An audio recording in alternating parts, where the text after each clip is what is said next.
Do you feel guilty if you're not working all the time and struggle with the idea of taking a break?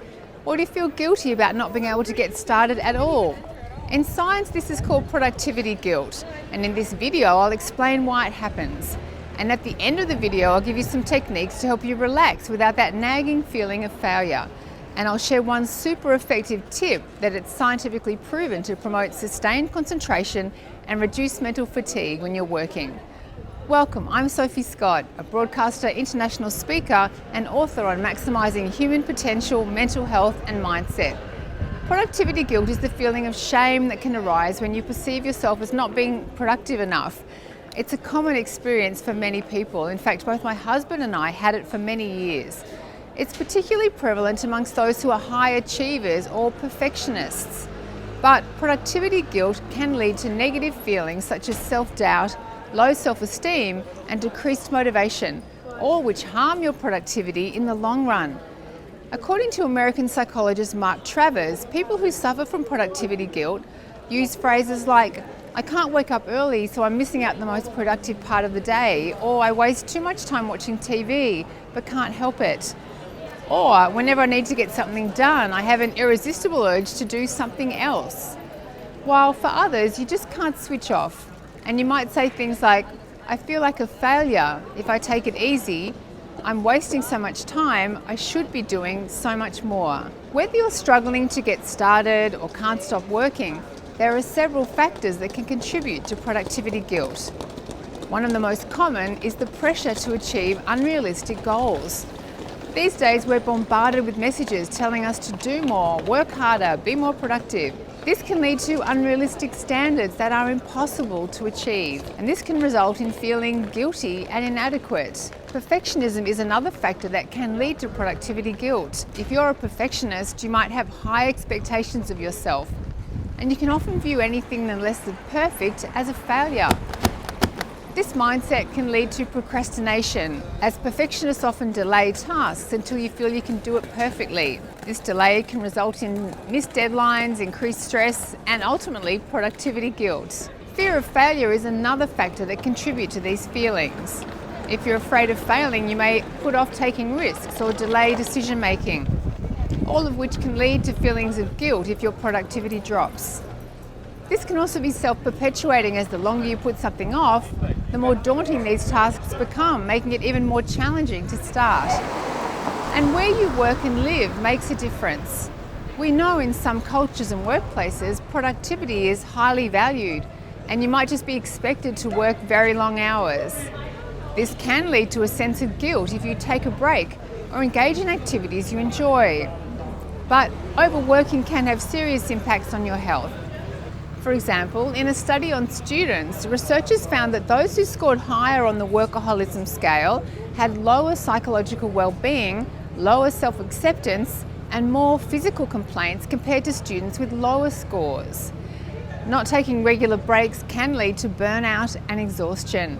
And we know from research that burnout can impact your ability to think clearly, process information, and make decisions, and can have serious consequences on your health if left to become chronic.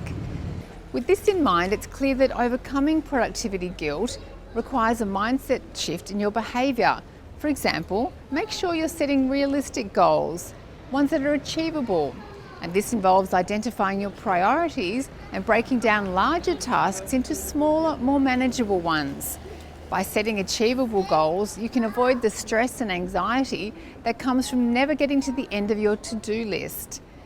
My next tip might sound difficult, but it's really worth doing. Try embracing imperfection. Instead of striving for perfection, focus on your progress. Recognize that mistakes are an essential part of the learning process, and it's okay to make them. See mistakes as an opportunity for growth and improvement rather than failure. And practice self-compassion. Be kind to yourself and recognize that productivity doesn't define your worth as a person. And treat yourself with the same kindness as you would for a friend who is struggling. Prioritize your self-care, things like enough sleep, exercise, and eating well. These practices help you maintain your energy and reduce your stress. This leads to a greater sense of well-being. We know from research if you don't take regular breaks, your nervous system becomes stuck in that fight or flight mode. It's okay in the short term, but in the long term, chronic stress leads to exhaustion and high levels of the hormone cortisol, leading you to feel anxious. At the beginning of the video, I said I'd share a super effective technique to help you deal with productivity guilt and be more effective when you're working. And I'm going to apply a little twist of my own so that you feel like you actually deserve the breaks from your work. It's called the Pomodoro technique. This is Italian for tomato, and it was developed in the late 1980s by a university student studying in Rome called Francesco Cirillo. At the time, he was struggling to focus on his studies and complete his assignments. Feeling overwhelmed, he asked himself to commit to focused and timed study time.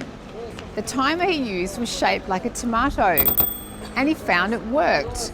Since then, this technique's been researched, and the research found that brief and rare mental breaks definitely keep you focused.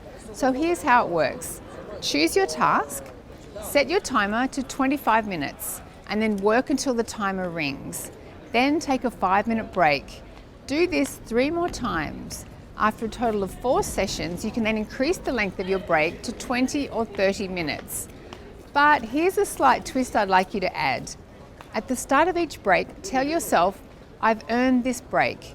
You might even type out the phrase, I deserve this break because I've been so focused for the last 25 minutes. And make sure you use the breaks to completely disconnect from your work. Take a walk, check on a family member, phone a friend, meditate, do some deep breathing, or just get outside in the fresh air, anything that makes you happy. Rest and recovery are crucial to keep your energy, happiness, and creativity. I've put the scientific references for all the papers I've talked about in the description. I'd be interested in hearing from you about your experiences of productivity guilt and what techniques you use to relax. I aim to respond to every comment, so please share your thoughts because they may help others.